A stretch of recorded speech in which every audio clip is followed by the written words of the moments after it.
আসসালামু আলাইকুম রহমতুল্লাহ। জারিফ ম্যাথ কেয়ারের পক্ষ থেকে সকলকে স্বাগতম। জাতীয় বিশ্ববিদ্যালয় অনার্স দ্বিতীয় বর্ষের নন মেজর সাবজেক্ট সাধারণ রসায়ন 2 নিয়ে আজ হাজির হলাম। প্রথমেই রাখা হয়েছে খ বিভাগের সংক্ষেপিত প্রশ্ন। প্রথম প্রশ্নটা খুবই গুরুত্বপূর্ণ। জেনন ডাইক্লোরাইট এবং জেনন টেট্রাক্লোরাইটের জ্যামিতিক গঠন ব্যাখ্যা করো। প্রথম কোশ্চেনটা 100% রাখা হয়েছে, খুবই গুরুত্বপূর্ণ কোশ্চেন। এরপরে রাখা হয়েছে কার্বন ও সিলিকনের মধ্যে বৈসাদৃশ্য সমূহ লেখো।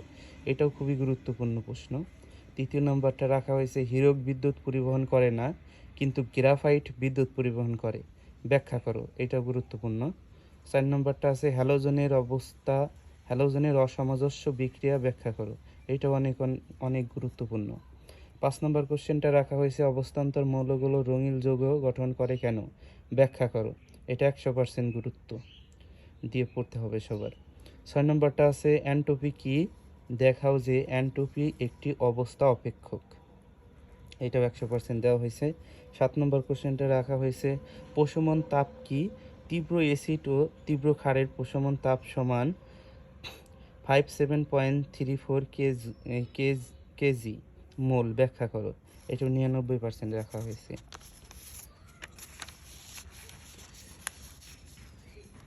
দ্বিতীয় পেজে 8 নম্বর প্রশ্নটা আছে সক্রিয়ণ শক্তি কি, বিক্রিয়ার হারের উপর সক্রিয়ণ শক্তির প্রভাব আলোচনা করো। এটা 100% দেওয়া হয়েছে। 9 নম্বর প্রশ্নটা আছে প্রথম ও দ্বিতীয় ক্রম বিক্রিয়ার পার্থক্য লিখো। এটা 99%। 10 নম্বরটা লবণ সেতুতে KCl এর সম্পৃক্ত দ্রবণ ব্যবহার করা হয় কেন, এটা 100%। 11 নম্বরটা N এবং P ধরনের সেমিকন্ডাক্টর আলোচনা করো। 12 নম্বর জৈব যৌগের জারণ বিজারণ বিক্রিয়া উদাহরণ সহ আলোচনা করো। 14 নম্বরটা আছে প্রভাবন বলতে কি বুঝো, এনজাইম প্রভাবনের বৈশিষ্ট্যসমূহ লেখো। 15 নম্বরটা আছে পূরকসমূহ মিৎসারলিসের সমরূপতার নীতি ব্যাখ্যা করো। 16 নম্বরটা আছে দানাদার ও অদানাদার পদার্থের পার্থক্য লিখো। 17 নম্বরটা আছে সিলেট যৌগ কি, এর বৈশিষ্ট্য লিখো।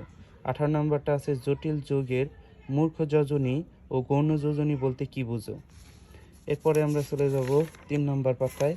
3 নম্বর পাতায় 19 নম্বর প্রশ্ন আছে দেখাও যে পাইরোল অম্ল ও ক্ষার উভয় ধর্ম প্রদর্শন করে। 20 নম্বরটা আছে S1 বা একানবিক কেন্দ্রকোষী প্রতিস্থাপন বিক্রিয়ায় ক্রীড়াকৌশল আলোচনা করে। এটা 100% দেওয়া হয়েছে। 21 নম্বর প্রশ্নটা খুবই গুরুত্বপূর্ণ, ফ্রুক্টোজকে কিভাবে গ্লুকোজে রূপান্তর করা যায়। 22 নম্বর কোশ্চেনটা আছে দেখাও যে ডিগ্লুকোজ একটি বিজারক চিনি। 23 নম্বর কোশ্চেনটা আছে প্রোটিন ও নিউক্লিক অ্যাসিডের মধ্যে পার্থক্য লেখো। 24 নম্বর কোশ্চেনটা আছে আলফা অ্যামাইনো অ্যাসিডের সংশ্লেষণের দুটি পদ্ধতি বর্ণনা করো। খ বিভাগে এই 24টা কোশ্চেনই রাখা হয়েছে। এই 24টা কোশ্চেন খুবই গুরুত্বপূর্ণ। ইনশাল্লাহ ভালো রেজাল্ট করার জন্য 24টি কোশ্চেনের বিকল্প নেই। আশা করি যাদের নন মেজর সাধারণ রসায়ন 2 আছে তারা সকলে ফলো করবে। এরপরে আমরা চলে আসবো গ বিভাগে। গ বিভাগের প্রথম প্রশ্নটা রাখা হয়েছে এনথালপি কি, দেখাও যে স্থির চাপে শোষিত তাপের পরিমাণ এনথালপির বর্ধিত মানের সমান। এরপরে আছে PV পাওয়ার গামা সমান ধ্রুবক সমীকরণটি প্রতিষ্ঠা করো। 100% গুরুত্বপূর্ণ এই কোশ্চেনটি। 3 নম্বরে আছে হেসের সূত্রটি উদাহরণ সহ বর্ণনা করে। এটাও অনেক গুরুত্বপূর্ণ। 4 নম্বরটা অভ্যন্তরীণ শক্তি কি, দেখাও যে অভ্যন্তরীণ শক্তি একটি অবস্থা অপেক্ষক। 5 নম্বর কোশ্চেনটা একটি আদর্শ গ্যাসের সমতাপীয় উপমুখী সম্প্রসারণজনিত কাজের রাশিমালা প্রতিপাদন করো। 6 নম্বর কোশ্চেনটা প্রমাণ করো প্রথম ক্রম বিক্রিয়া কখনো শেষ হয় না। 7 নম্বর কোশ্চেনটা বিক্রিয়ার হারের উপর তাপমাত্রার প্রভাবজনিত আর্হেনিয়াম সমীকরণ উপপাদন করো এবং লেখচিত্রের সাহায্যে ব্যাখ্যা করো।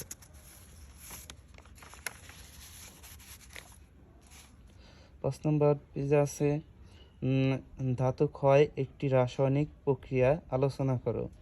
9 নম্বরে আছে Cu জিঙ্ক সালফেট বিক্রিয়াটি স্বয়ংস্ফূর্তভাবে ঘটে কি। 10 নম্বর আছে প্রভাবন বলতে কি বুঝো, এনজাইম প্রভাবনের বৈশিষ্ট্য সহ লিখো। 11 নম্বর আছে সমরূপতা কি চিত্রসহ সিজিয়াম ক্লোরাইড স্ফটিকের গঠন বর্ণনা করো। 12 নম্বরে আছে হীরক ও গ্রাফাইটের গঠন আলোচনা করো। 13 নম্বরটা আছে জটিল যৌগের মূর্খ যোজনী ও গৌণ যোজনী বলতে কি বোঝো। 14 নম্বরটা আছে লিগ্যান্ড কি এর শ্রেণীবিভাগ আলোচনা করো।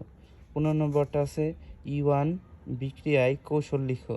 16 নম্বরটা আছে নির্মল বিক্রিয়াগুলো পূর্ণ করো। এই যে এই বিক্রিয়াগুলো খুবই গুরুত্বপূর্ণ, তোমরা বিক্রিয়াগুলো দেখো এবং উত্তর বের করে পরিপূর্ণ করো।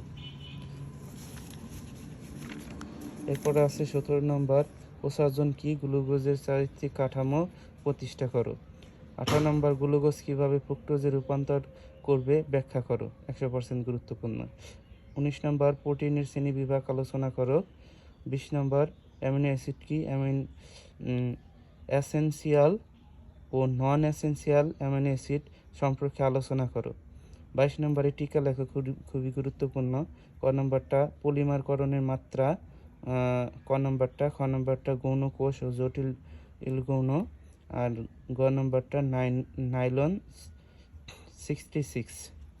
এই কোশ্চেনগুলো খুবই গুরুত্বপূর্ণ, আশা করি সকলে ফলো করবে এবং ভালো রেজাল্ট আসবে ইনশাল্লাহ।